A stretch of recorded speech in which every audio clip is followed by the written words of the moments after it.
todos e todas, que tal, como estades? Espero que ben. Esta semana imos traballar contidos moi sinxeliños deses que xa vimos nas nosas aulas presenciais. Imos falar da oración e das modalidades das oracións. A oración, que era a oración? Pois a oración era un enunciado que polo menos tiña un verbo en forma persoal, é dicir, un verbo conxugado en forma persoal. E estaba formada por quen? Polo suxeito e polo predicado. Quen era o suxeito? O suxeito era o grupo de palabras que nomea a persoa, animal ou cousa de quen di algo a oración. A persoa, animal ou cousa de quen di algo a oración era o suxeito. O seu núcleo? O seu núcleo normalmente é un sustantivo ou un pronome. Polo tanto, o suxeito é sempre un sintagma nominal.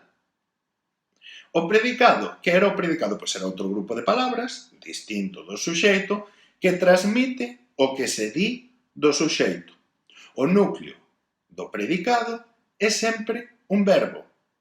E, polo tanto, o predicado é un sintagma verbal. De exemplo, cando traballábamos isto na aula, tiñamos a oración, o alumnado do IES a Sangriña estuda moito. Quen estuda moito? Que é a pregunta que moitas veces podemos empregar para saber quen é o suxeito. Collemos o verbo e preguntamos de quen estuda moito? O alumnado do IES a Sangriña. O alumnado do IES a Sangriña, todo xunto, será ese grupo de palabras que conforma o suxeito. Quen será o seu núcleo? Alumnado. E quen será o núcleo dese predicado que estuda moito? Pois o verbo en forma persoal, estuda. Aínda para identificar suxeitos. Lembrade que o suxeito e o verbo manteñen unha relación moi estreita que se chama concordancia, é dicir, estar de acordo. Que sería a concordancia?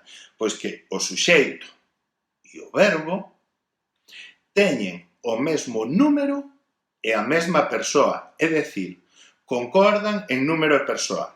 Mirade, ela come mazás.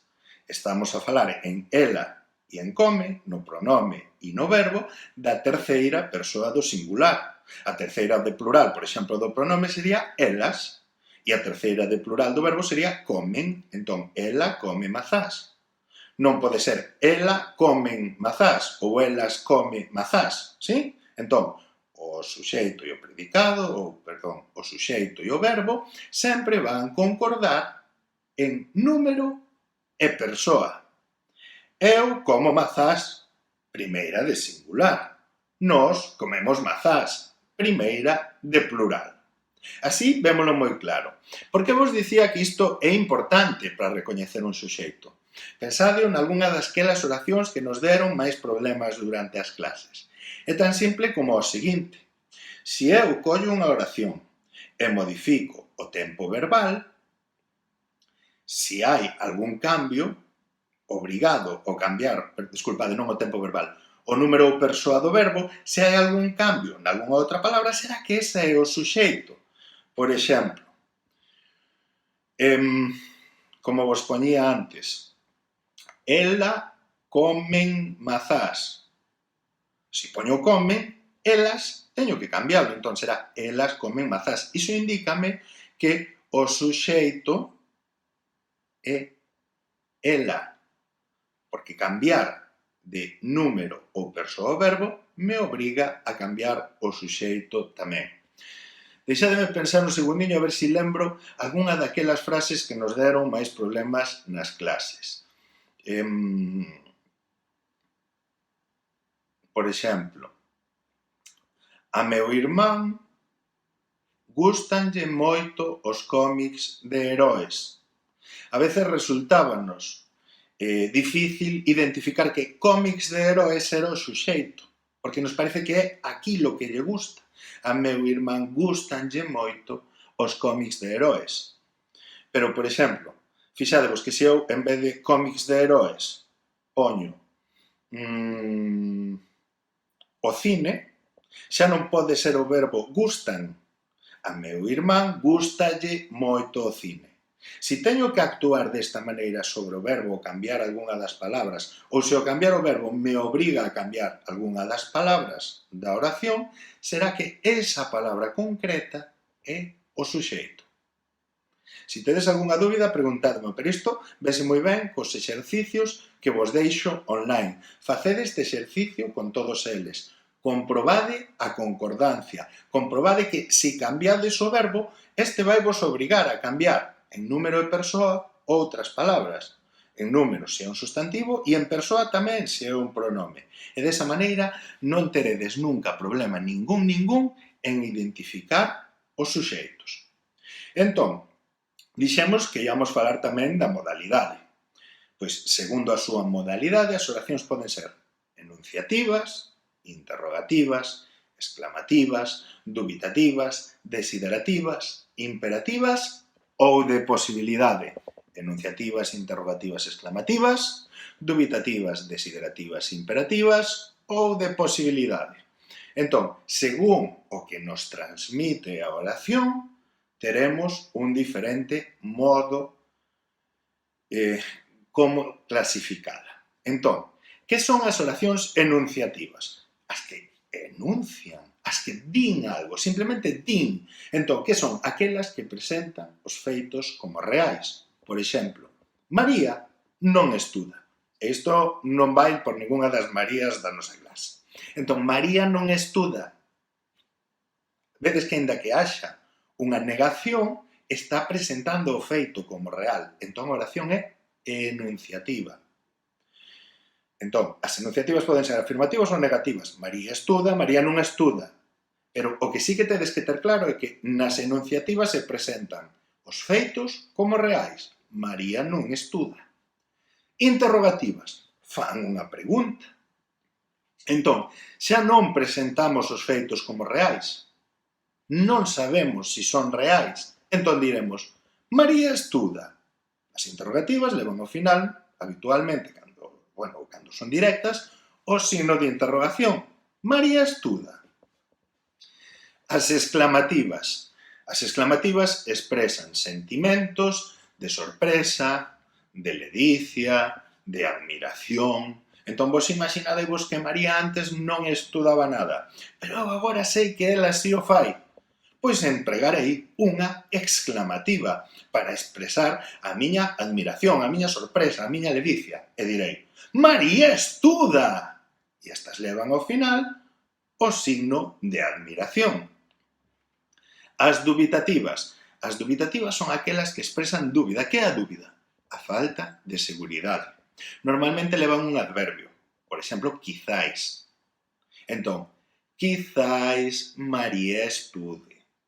Pero non teño a seguridade, dubido. Por iso se chaman dubitativas. Moitas veces colocamos os 3 puntos suspensivos ao final para darlle esa entoación. Quizáis María estude. Pero non o sei. Eu sí que sei que todas as nosas Marías estudan. Desiderativas. Desiderare, desexo, desexar. Entón son as que expresan un desexo. Entón, tamén habitualmente levan algún adverbio como oxalá, que é o máis común. Oxalá María estude. Estas moitas veces tamén aparecen con signo de admiración, con esa mesma entoación. Oxalá María estude. Pero vede que o adverbio lles dá un matiz distinto. María estuda. Ou María estuda. Desculpade, non... A outra ven despois, que son as imperativas. María estuda, expresando sorpresa. Oxalá María estude, expresa un desexo. As dúas levan admiración, as dúas levan ese mesmo ton, esa mesma entoación que nos leva a forza, pero é distinto a exclamativa, que di María estuda, que expresa sorpresa, da desiderativa. Oxalá María estude.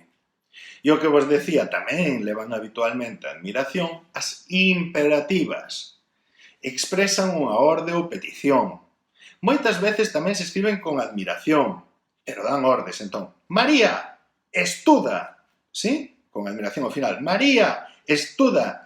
Vedes que esa admiración nos leva en todas a unha entoación máis forte, pero que son distintas. A exclamativa, que expresa sorpresa, María estuda, da desiderativa, oxalá María estude, que expresa un desexo, ou a imperativa, María, estuda, que está transmitindo unha orde. E, finalmente, as de posibilidade, que expresan unha probabilidade. Pode que María estude. Habitualmente, expresan unha posibilidade de futuro. Entón, isto é o que as diferenza das dubitativas. Quizáis María estude é algo que non sei se María está facendo este trimestre. Dubitativa sería se alguén me di María estudou este trimestre. E, pues, quizá María estude, pero eu non o sei. As de posibilidade apuntan máis ao futuro. Entón, é unha probabilidade máis futura. E eu digo, María estudará o próximo trimestre. Pode que María estude o próximo trimestre, pero non o sei. Xa sei que estas se vos fan difíciles porque son máis complicadas, pero dubitativas, eu teño unha dúbida sobre se algo está acontecendo ou non, de posibilidade, hai unha probabilidade de que algo aconteza no futuro e non sei como será. ¿Sí? Finalmente, e isto xa é facilísimo porque xa o fomos vendo cos exemplos, como se marca a modalidade dos enunciados? María estuda. María estuda? María estuda. María non estuda. Védelo. A entoación nas, como dicíamos, nas exclamativas, nas desiderativas, nas imperativas, temos habitualmente esa maior forza na entoación, nas dubitativas temos eses 3 puntos ao final que nos alargan ese de quizás María estude, esas que nos alargan a vocal final, ¿sí? E, por exemplo, nas enunciativas pois temos unha entoación máis normal, sen grandes características. Entón, a entoación que se representa na escrita cos signos de puntuación, os signos de admiración, os signos de interrogación, os puntos suspensivos. Tamén marcamos a modalidade dos enunciados coas formas verbais. O indicativo empregase habitualmente para o real. María non estuda. O subxuntivo para as posibilidades. Pode que algún día María estude. María estuda, presente, de indicativo. Real, pode que algún día María estude, subxuntivo, probabilidade. E, finalmente, tamén o imperativo para as ordes. María estuda. Bueno, estudade todos. Ou, mellor, neste caso, repasade e facede as tarefas. ¿Sí? Entón, as formas verbais tamén nos axudan a saber a modalidade dos enunciados. Por iso, os modos verbais se chaman modos, modo indicativo, modo subxuntivo, modo imperativo. E, finalmente, os adverbios.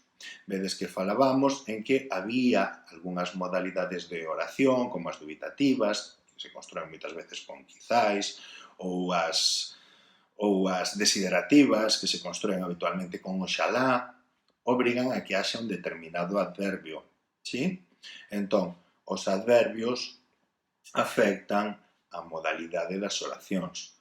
Temos sí como adverbio de admiración, non como adverbio de negación. Estas son as que marcan a diferencia entre as enunciativas afirmativas ou negativas. María sí estuda, enunciativa afirmativa. María non estuda, enunciativa negativa. Ambas expresan unha realidade, pero unha é afirmativa e a outra negativa. Ou, por exemplo, os adverbios de dúbida, como quizáis, tal vez, que eran os que tiñamos nas dubitativas. Quizáis María estude, tal vez María estude, e por aquí. Sabedes que esta semana temos un vídeo un poquinho máis longo, pero é só un vede a teoría, que vos ten isto todo esquematizadiño, de maneira moi simple, e faced as tarefas sabedes que son moi sinxeliñas, en que estou moi contento con vos, porque as estades facendo todas. E nada, máis nada, lembrade ese hashtag tan importante que nos une, eu fico na casa. Bueno, agora xa podemos ir saindo a unhas horiñas de maneira ordeada, pero facedelo todo moi ben, que estou seguro que o estades facendo así. E nada, un abrazo grande e que teño moitas ganas de vervos. Chao.